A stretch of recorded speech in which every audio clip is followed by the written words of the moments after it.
हाँ जी बच्चों, वेलकम।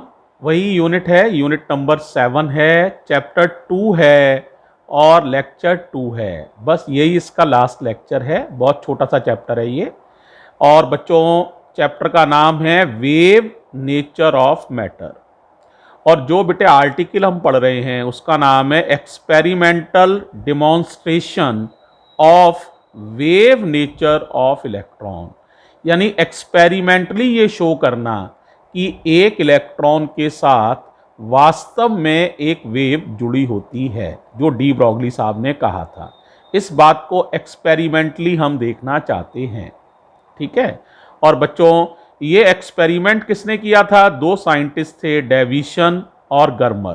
तो डेविसन एंड गर्मर एक्सपेरिमेंट के नाम से भी इसको जाना जाता है।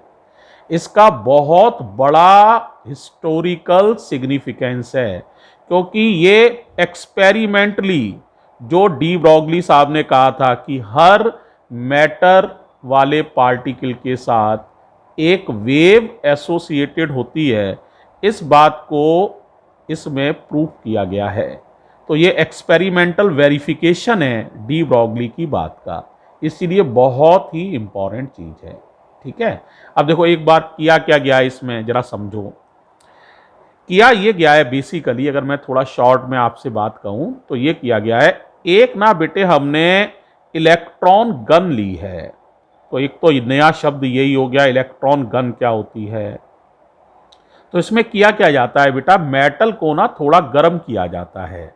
तो मेटल को जब गर्म करते हैं, किसी मेटल को, तो उसमें से गर्म करने से इलेक्ट्रॉन निकलते हैं।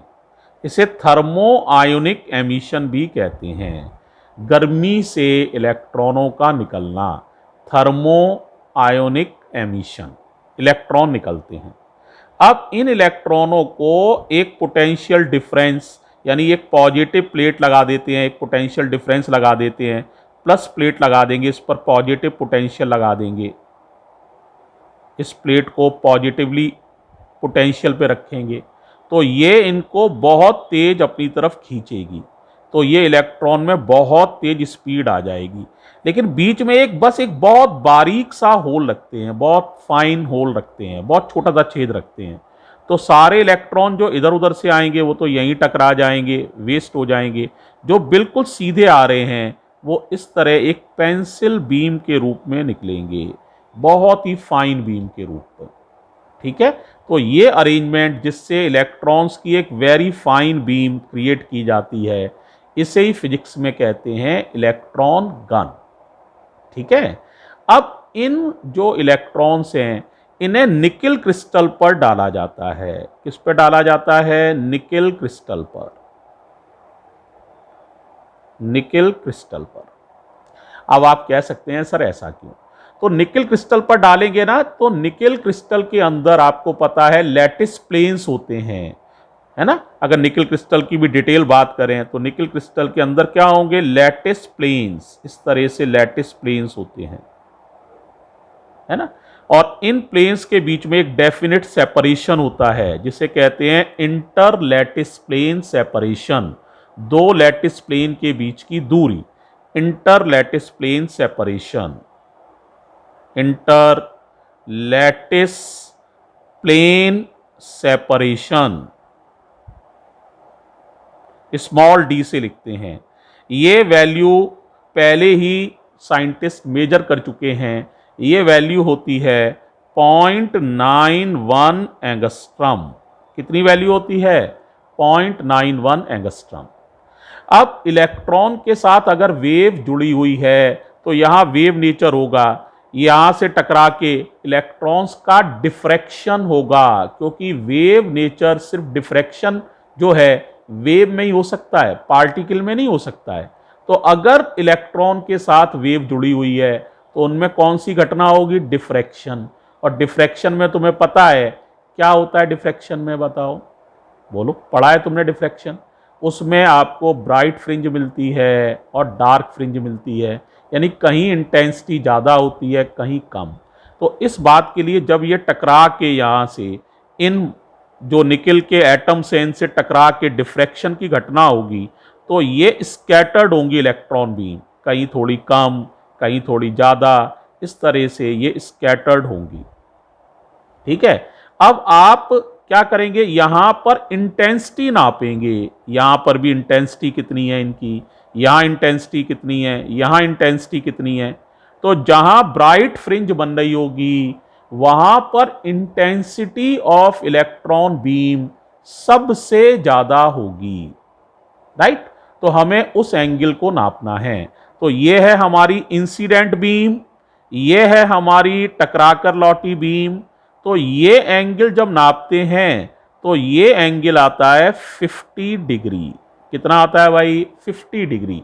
50 डिग्री ये एंगल जो होता है इंसिडेंट बीम और ये टकरा के लौटी बीम के बीच में, तो वहां इंटेंसिटी डिटेक्टर बताता है, वहां इंटेंसिटी सबसे ज्यादा है। फिर इस वोल्टेज को चेंज करते हैं। ये जो पोटेंशियल डिफरेंस लगाया गया है, ये पोटेंशियल डिफरेंस को बदलते हैं, कभी हम बढ़ाते हैं कभी घटाते हैं। तो हम ये देखते हैं जब इस पोटेंशियल डिफरेंस को, यानी इन दोनों के बीच में जो पोटेंशियल डिफरेंस लगाया गया है, इलेक्ट्रॉन का एक्सीलरेशन जिससे अलग अलग हो रहा है, इलेक्ट्रॉन की स्पीड बदल रही है। पोटेंशियल डिफरेंस बढ़ा दोगे ज़्यादा तेज इलेक्ट्रॉन चलेंगे, कम कर दोगे तो स्पीड कम हो जाएगी। तो ये पोटेंशियल डिफरेंस को वैरी करके जब हम बदलते बदलते 54 वोल्ट रखते हैं पोटेंशियल डिफरेंस, ध्यान दीजिएगा, तो बेटे सबसे अच्छा ये घटना होती है और सबसे ज़्यादा इंटेंसिटी मिलती है। 54 वोल्ट से कम रखते हैं तो इंटेंसिटी कम, 54 वोल्ट पर सबसे ज़्यादा, और पोटेंशियल डिफरेंस को 54 वोल्ट से ज़्यादा करते हैं तो इंटेंसिटी फिर घट जाती है। कुछ इस तरह की घटना होती है। ये डेविएशन और जर्मर ने देखा। अब मैं तुम्हें एक बार बुक में डायग्राम दिखा रहा हूं, क्योंकि मैंने जो बनाया हो सकता है इतना साफ ना बनाओ। बुक में देखो, आप जरा सारे डायग्राम देखो और इसको समझो। देखो जरा, पहला डायग्राम ये है।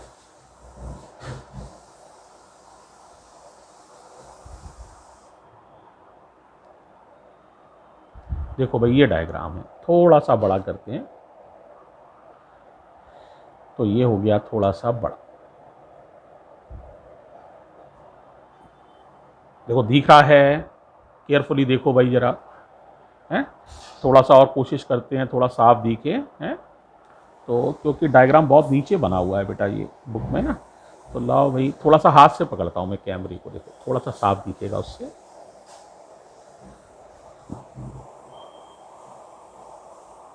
कहाँ गया डायग्राम, ये देखो भाई, दिख रहा है डायग्राम, ध्यान से देख लो, दिख रहा है। तो बताओ क्या हो रहा है इसमें, बताओ बेटा। इलेक्ट्रॉन गन से इलेक्ट्रॉन आ रहे हैं, टकरा रहे हैं, डिटेक्टर ने देखो फॉलो किया है, एंगल दिख रहा है, एंगल जो है देखो जरा फाई है, तो फाई एंगल जो है वहां पर ये हो रहा है, ठीक है। तो देखो ये देख लो डायग्राम। अब एक ग्राफ और है, इन ग्राफ को देखो, ग्राफ तो देखो साफ दिखेंगे तुम्हें, देखो भाई दिखे, देखो ये, देखो ये ग्राफ है, दिख रहे हैं, अलग अलग वोल्टेज नीचे लिखे हुए दिख रहे हैं। कहीं लिखा है 44 वोल्ट, एक में लिखा है 48 वोल्ट, एक में 54 वोल्ट, पोटेंशियल डिफरेंस अलग अलग है, एक में 60 वोल्ट। तो सबसे ज़्यादा जो आपको बम्प मिल रही है, ये गहराई सबसे ज़्यादा मिल रही है, वो यहाँ मिल रही है। कितने वोल्ट पर, 54 वोल्ट पर, देख रहे हो, 54 वोल्ट पर सबसे ज़्यादा गहराई मिल रही है, देख पा रहे हो। देखो यहाँ बम्प इतना नहीं है, ये गहराई कम है, यहाँ देखो ये गहराई बहुत कम है, यहाँ देखो ये गहराई सबसे ज़्यादा है, यानी सबसे ज़्यादा इंटेंसिटी मिली है, यहाँ देखो गहराई कम रह गई। तो 54 वोल्ट पे मिलने वाली गहराई सबसे ज़्यादा है, ठीक है। एक तो ये समझा रहा था मैं। अब इस डायग्राम को दोबारा देखो, शायद तुम्हें और क्लियर दिखे। देखो ये है डायग्राम, देख पा रहे हो। तो देखो इसमें क्या है, ये इलेक्ट्रॉन बीम यहाँ से निकल रही है, ये अरेंजमेंट है इलेक्ट्रॉन गन। तो इलेक्ट्रॉन गन से ये बेटे इंसिडेंट बीम निकली है ना। ये टकरा कर देखो, ये डिटेक्टर है, लिखा हुआ दिख रहा होगा डिटेक्टर, डिटेक्टर से देख रहे हैं। तो ये एंगल मैंने समझाया था कितने डिग्री, बताओ भाई, ये एंगल है 50 डिग्री। अब देखो ये 50 और ये थीटा और प्लस थीटा, तो ये स्ट्रेट लाइन है, देखो ये स्ट्रेट लाइन खिंची हुई दिख रही है, देखो ये रही स्ट्रेट लाइन। अपनी बुक में भी देख लेना, ये तो मैं थोड़ा सा हेल्प कर रहा हूँ, ठीक है। तो क्या हो जाएगा, थीटा प्लस 50 प्लस थीटा बराबर 180। तो यहाँ से थीटा निकल आएगा 2 थीटा प्लस 50 बराबर 180, तो थीटा 65 डिग्री आ जाएगा, ठीक है। तो ये दो चीज़ें तुमने ध्यान से देख ली हैं। अब मैं बुक्स का अब कोई यूज़ नहीं है, अब देखो बेटा मैं तुम्हें लिख के दिखा रहा हूँ सारी बात।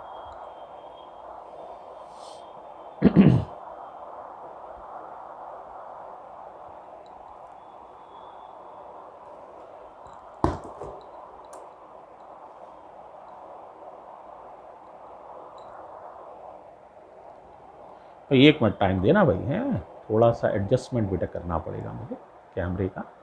हाँ बच्चों, तो सारी बात यहाँ तक क्लियर हो गई, ठीक। तो बताओ कुल मिला के क्या बताया। देखो ये लाइन थी वो वाली स्ट्रेट लाइन जो मैंने समझाया था, ये एंगल कितना था, थीटा, ये एंगल भी कितना था, थीटा। तो थीटा प्लस थीटा 2 थीटा और प्लस 50, स्ट्रेट लाइन यानी 180 डिग्री, राइट। तो अब देखो हमें क्या मिलेगा, जरा केयरफुली देखो बच्चों। वो ग्राफ आपको अपने आप बनाने हैं, तो मैं ग्राफ नहीं बना रहा हूं, समझा दिए हैं। और आपको पता ही है 54 वोल्ट पर हमें सबसे ज़्यादा डिफ्रैक्शन, सबसे अच्छा ब्राइट फ्रिंज मिल रही है, ठीक है, ये हम समझ गए हैं।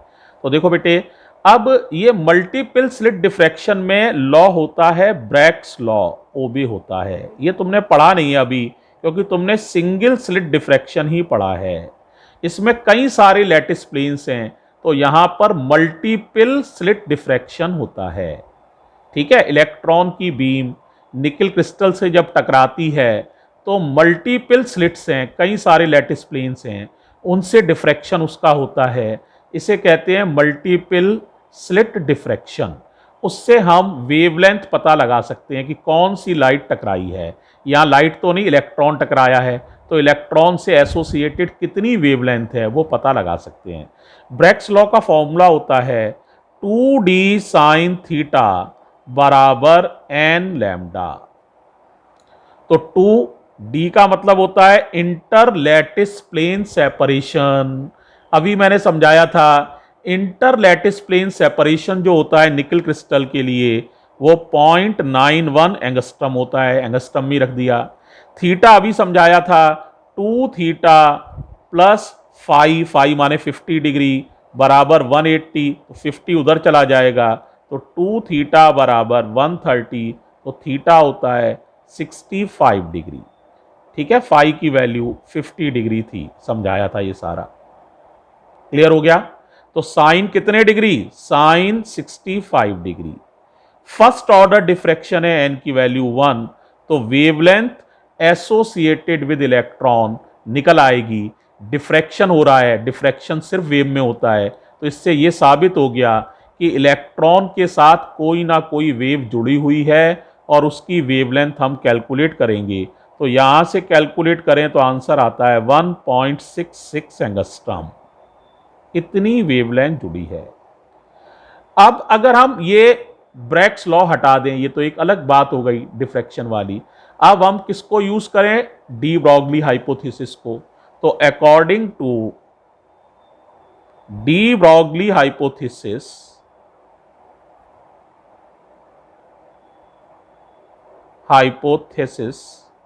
बताओ कितनी वेवलेंथ एसोसिएटेड होगी। अभी तुमने पढ़ा था इलेक्ट्रॉन से जो वेवलेंथ एसोसिएटेड होती है वो होती है 12.27 upon under root V angstrom. V का मतलब है पोटेंशियल डिफरेंस अप्लाइड। और आप बताओ भाई पोटेंशियल डिफरेंस कौन सा मानोगे, जहां बम्प BUMP बम्प सबसे ज़्यादा हमें डीप मिली थी, यानी 54 वोल्ट। तो V की वैल्यू है 54 वोल्ट। यहां लगा के सॉल्व करें V की वैल्यू, तो लैम्डा का कुछ आंसर तो आएगा ही। तो 12.27 अपॉन अंडर रूट 54 सॉल्व करने से आता है 1.65 एंगस्ट्रम। कितना आता है बच्चों, 1.65 एंगस्ट्रम। आप देखो दोनों रिजल्ट बिल्कुल एक जैसे हैं। आप कहेंगे सर जरा सा अंतर है, बेटे एक्सपेरिमेंट करने में छोटी मोटी एरर तो होती ही है हर एक्सपेरिमेंट में। तो the two results are in remarkable agreement. बहुत जबरदस्त एक ही से रिजल्ट आ रहे हैं और ये बिल्कुल अलग तरह से निकाला है डिफ्रैक्शन से, ये डी ब्रॉगली को बात को, और दोनों सेम वेवलेंथ आ रही हैं। इसका मतलब डी ब्रॉगली की बात सही है। इसका मतलब ये बात सही है, ए वेव इज या a wave packet is associated with each moving particle. हमने यहाँ पार्टिकल कौन सा लिया है, इलेक्ट्रॉन, और उससे एसोसिएटेड वेवलेंथ निकाली है और दोनों आंसर जो हैं है ना एक से आ रहे हैं। इसका मतलब डी ब्रॉगली हाइपोथेसिस सही है। तो लास्ट रिजल्ट क्या आया बताओ भाई। रिजल्ट हमारे पास ये है, एज द टू रिजल्ट समझ रहे हो, ये वाला और ये वाला, as the two results are in remarkable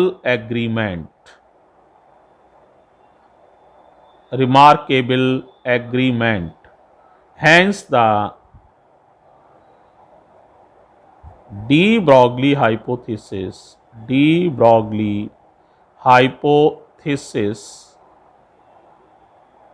is correct।